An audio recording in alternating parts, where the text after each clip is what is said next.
this is the true driver of the economics. That's what's happening. And so security prices are moving because of these macroeconomic variables. So we understand what these are. We know now how to measure them. And with these two components together, it's just a very different conversation.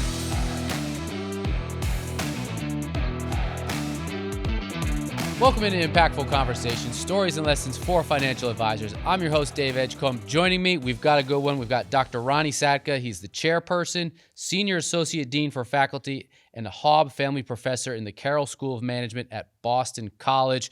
Thank you so much for taking the time, coming down here to spend some time with us. It's a pleasure being here. So you're here for a very specific reason, because you've got a very unique, I don't know how you would describe it, but I mean, you've done the work and you've created an index. You've got a partnership with a Nexus, and this index tracks narrative through media and decides what is dictating the market.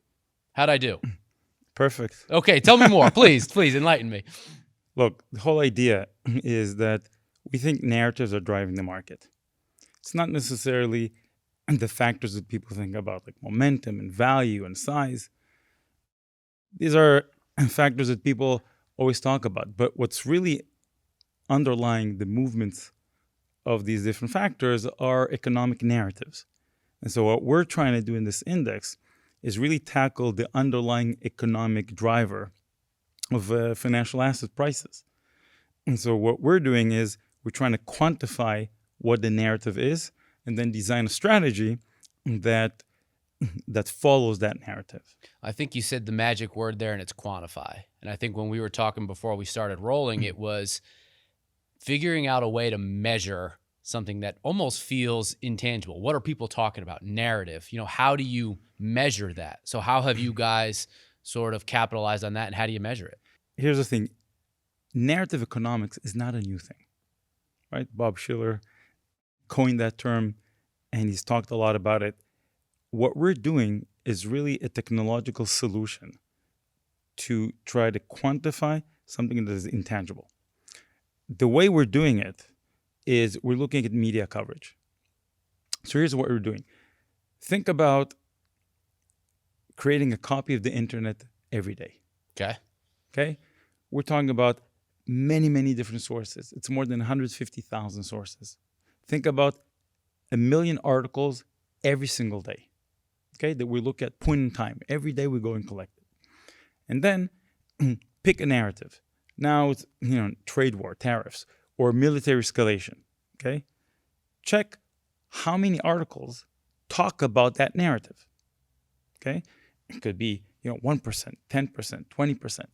So we can calculate what's the overall amount of articles that talk about the narrative, divided by the total sum of articles we find every day. And that's our measure. It's a percent. It's between 0 and 1. And that percent moves around every day, every week. So what we've done really is we took this intangible idea of a storyline and narrative, and we're able to quantify it to a score that moves around every day. Now, once we quantify the score, we can apply many of the techniques that are already out there to try to design an index around it.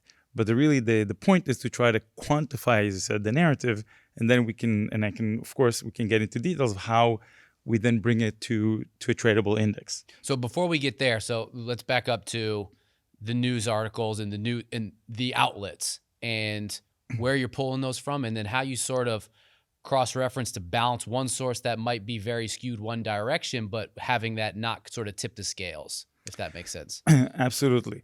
Look, every time you talk about media, you can't ignore the word bias. It comes up, right? It comes up, especially Does that make in sense? 2026. What Absolutely. do you think? Do you think the media is biased? I think they have their tendencies and they have their trends, and the ones that say they don't are lying to you. So look, we spend a lot of time trying to uncover different biases in the media coverage, and then we try to de-bias the data. I can give you a few examples. Please. First, it's important to understand the source type.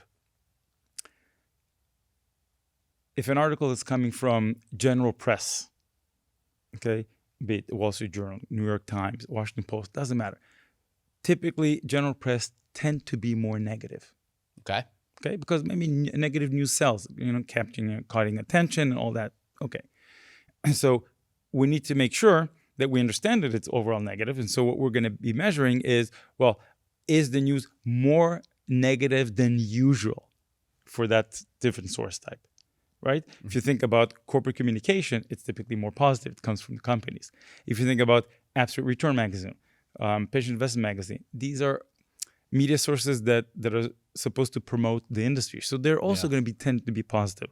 So one of the things we do in the background is we adjust for the overall tendency of different source type to be either positive or negative. So that's one thing. But there's others. Even, one bias that I really like is article strength, article length. Okay. What do I mean by that? Long articles are typically less informative. Really? Yeah, because they need to say on the one hand this, on the other hand that. So you have the article could be long, many words, so you're going to explain different sides of the debate. But when you have a snippet or a title, the journalist is forced to summarize their views very quickly. Okay. And so that's going to typically be a little bit more direct. So we even adjust the article, sentiment by the number of words that the article has. Now, there's also other geographical biases. I mean, if you talk about a particular company, there's a geographical bias. So, I've lived 3 years in Seattle. You're not going to see a lot of negative coverage about Microsoft in Seattle. Just saying. So that's just an example. So you have these biases as well. So look, there's a lot of work in the background to try to debias the data. At the end of the day, we think that the overall data that we get, we treat it enough so that when you aggregate all that data across many, many sources, many articles, you come up with a number that makes sense. And you get because you're averaging a lot of the noise. When you get a better snapshot of narratives in general, and That's not right. just the single-mindedness of what one news outlet hammers versus what another one is hammering. That's right, because I think the whole point is to understand where's aggregate attention. We want to know, if you just read the Wall Street Journal every day, you're going to get some set of narratives.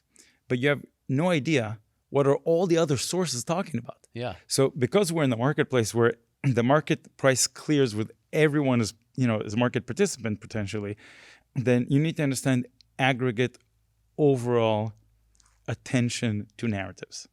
So by looking at a large data set, I think we're able to capture a good proxy for what the entire market is thinking of. For more impactful conversations, click here. And to subscribe to our YouTube channel, click here. And what did it kill you to watch a House Rules? They're great, and they're right here.